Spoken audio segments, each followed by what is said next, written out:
आप first gear में गाड़ी को लेके जाना है, ज़्यादा स्पीड का इस्तेमाल नहीं करना है। बहुत सारे बच्चे क्या करते हैं, फर्स्ट गियर में भी दूं दूं दूं की ज़्यादा एक्सीलेटर दबा देंगे, उससे की आवाज़ ज़्यादा आती रहेगी। तो जो टेस्ट ले रहा है उसको ये सब पता रहेगा कि इसको गाड़ी चलाना कम आता है, व्हीकल पे कंट्रोल नहीं है, इसको जजमेंट नहीं है कि फर्स्ट गियर के अंदर हम कितनी स्पीड चला सकते हैं, सेकंड गियर में हम कितनी स्पीड तक गाड़ी को दे सकते हैं। आप फर्स्ट गियर में जो है 10 से 15 की स्पीड में गाड़ी को चला सकते हो। इससे ज़्यादा एक्सीलेटर का इस्तेमाल करोगे तो गाड़ी दूं दूं की आवाज़ इसलिए करती है कि फर्स्ट गियर की चाल जो है गिरारी होती है वो छोटी होती है, बड़े गियर की बड़ी होती है, इसलिए डिफरेंशियल की चाल अधिक नहीं बढ़ाती, इसलिए बड़े गियर में गाड़ी तेज दौड़ती है, छोटे गियर में स्लो चलती है। बस समझ में आ गया।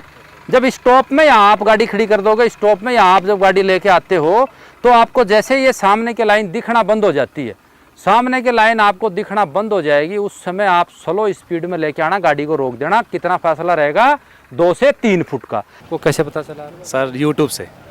कब आए थे आप? सर मैं आज मॉर्निंग में सुबह 4 बजे। तो यूट्यूब में देखा वैसा ही मिला या नहीं सर, वैसा ही बिल्कुल। जो आप यहाँ से अलग अलग कोई बिहार, यूपी, छत्तीसगढ़, झारखंड अलग अलग प्रकार के बच्चों से यहाँ मिले हो तो आपको कैसा लग रहा है? नहीं सर, बहुत बढ़िया लग रहा है और आपका बहुत बढ़िया सिस्टम है यहाँ। गाड़ी चलाने को सुबह से 7 बजे से ही है और अभी तक गाड़ी चला रहे हैं और कोई भी समस्या नहीं है। कोई थकान तो नहीं है? कोई थकान नहीं, कोई समस्या नहीं। यहाँ पर जब आप बैक में गाड़ी चलोगे, बहुत सारे बच्चे क्या करते हैं, घबरा जाते हैं, जल्दबाजी करते हैं। आप जिस गाड़ियों का ड्राइविंग टेस्ट देते रहते हो, उन गाड़ियों का ड्राइविंग टेस्ट यदि आप देते हो तो उस समय क्या होता है कि वो लगातार ड्राइविंग टेस्ट में रहती हैं, तो गाड़ियों के गियर में आवाज़ आने लग जाती है, स्टीयरिंग की कटाई कम हो जाती है। ये चीज़ आपको भांप लेना चाहिए। यही चीज़ हम जब यहाँ पर आपको ट्रेनिंग देते हैं, अलग अलग प्रकार के व्हीकल से आपको ट्रेनिंग इसलिए कराते हैं, किसी व्हीकल की स्लोरिंग कम है, किसी का स्टीयरिंग कम कटता है, किसी का जो है स्पीड थोड़ी ज़्यादा है, किसी का क्लच जो है टाइट लग रहा है, किसी का क्लच कहाँ है, ऊपर लग रहा है, जिससे क्या है किसी का झटके से गियर डलता है, किसी का क्लच नीचे लग रहा है, जिससे क्या है कि गियर में आवाज़ आ रही है। इन सब चीज़ों को मैनेज करने के लिए हमारी जो है मोटर ट्रेनिंग स्कूल है, इसके अंदर में कई टाइप ऑफ व्हीकल पे आपको इसी वजह से छुटकारा पाने के लिए आपको तैयारी कराते हैं। बस समझ में आ गया। यहाँ से जब आप स्टॉप पे गाड़ी को रोक देंगे, यहाँ से जब आप पीछे लेके आएंगे तो पूरा क्लच का इस्तेमाल करते हुए आपको रिवर्स गियर डालना है। वो कहाँ से आए हो? जी यूपी अलीगढ़। यूपी अलीगढ़। आपको कैसे पता चला? सर यूट्यूब से देखा था मैंने। तो जैसे यूट्यूब से देखा था आपने, वैसा ही मिला या कुछ? जी सर, सेम वैसा ही है यहाँ पर। और आपको गाड़ी कितना मिल रहा है सर? गाड़ी सुबह 7 बजे से लेके 1 बजे तक यहाँ रखते हैं, फिर शाम को 3 से 7 बजे तक। 3 से 7 बजे तक। बात समझ में आ गई।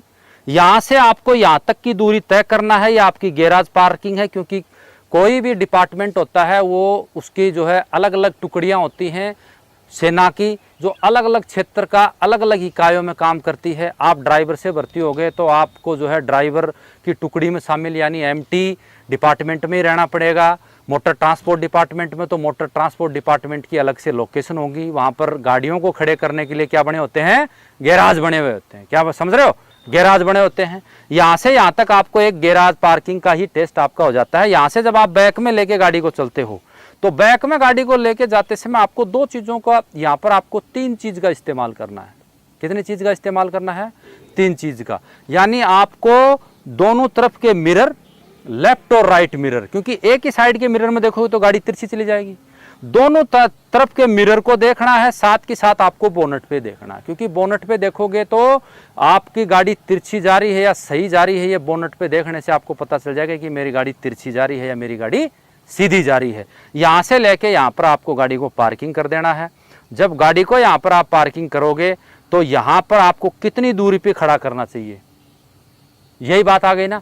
क्योंकि पार्किंग जो होती है, गाड़ियों के जो गैराज होते हैं वो नपी तुली जगह होते हैं, उसमें यह नहीं है कि वहाँ पर 40 फुट की या 50 फुट की जगह होती है। फौज के कैंप को बड़ा तरीके से लेआउट करते हैं, सिस्टम से बनाते हैं, क्योंकि उसके अंदर में अलग अलग प्रकार की जो कंपनियां होती हैं, अलग अलग प्रकार की टुकड़ियां होती हैं, उन टुकड़ियों के हिसाब से लेआउट किया जाता है। अब काले नहीं हो यार, क्या बात है? नहीं सर, काला वाला कुछ नहीं है। सबसे पहले सफलता मिले, एक काला और गोला तो रंग से चलता रहता है। तो आप ड्राइवरी सीखने के लिए यहाँ पे है, जिस मकसद के लिए आए पूरा हो रहा है? पूरा सर, मुझे ऐसा लग रहा है टाइम से पहले पूरा हो जाएगा। 10 दिन का कोर्स लिया था, लेकिन मुझे ऐसा लग रहा है जैसे हमको यहाँ प्रशिक्षण मिल रहा है उस हिसाब से हम 4 या 5 दिन में ही पूरा प्राप्त कर पा रहे हैं। तो यहाँ पर आपको ये पीछे वाले, जैसे यहाँ पर हमने फार्मूला इस्तेमाल किया था कि जैसे ही आप स्लो स्पीड में आपको आगे की लाइन दिखना बंद हो जाए, वहीं गाड़ी को रोक लेना।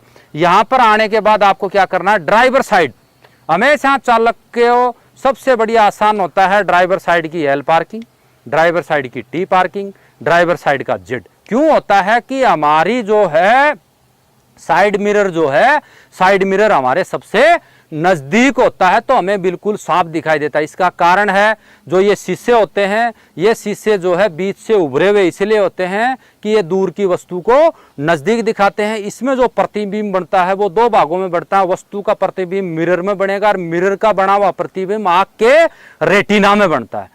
अरे बात समझ में आ गया? तो और जैसे किसी चीज को यदि आज यहाँ पर कोई बैटरी रखी हुई है, इस बैटरी को जितना लंबा तार देके और हम उसको जो है किसी विद्युत धारा या जनयंत्र को चलाते हैं तो उतनी ही इसकी क्या हो जाती है, पावर कम हो जाती है। इसी प्रकार से साइड मिरर को हम जब देखते हैं तो जितना साइड मिरर हमारे नजदीक होगा और जितने उसके बीच का जो दूरी जितनी ज्यादा कम होगी उतना ही हमें ज्यादा दिखाई देता है। तो साइड मिरर में ये पीछे की लाइन को देखते हुए इसी साइड में यहाँ पीछे खड़े करने का आपको लाइन का जजमेंट लेने के लिए आपको कंडक्टर साइड का शीशा नहीं देखना, आपको ड्राइवर साइड का शीशा देखना, क्योंकि आपके वो बिल्कुल नजदीक है। उससे 1 से या 2 फुट के दायरे में उसको आप खड़े कर सकते हैं। बस समझ में आ गया?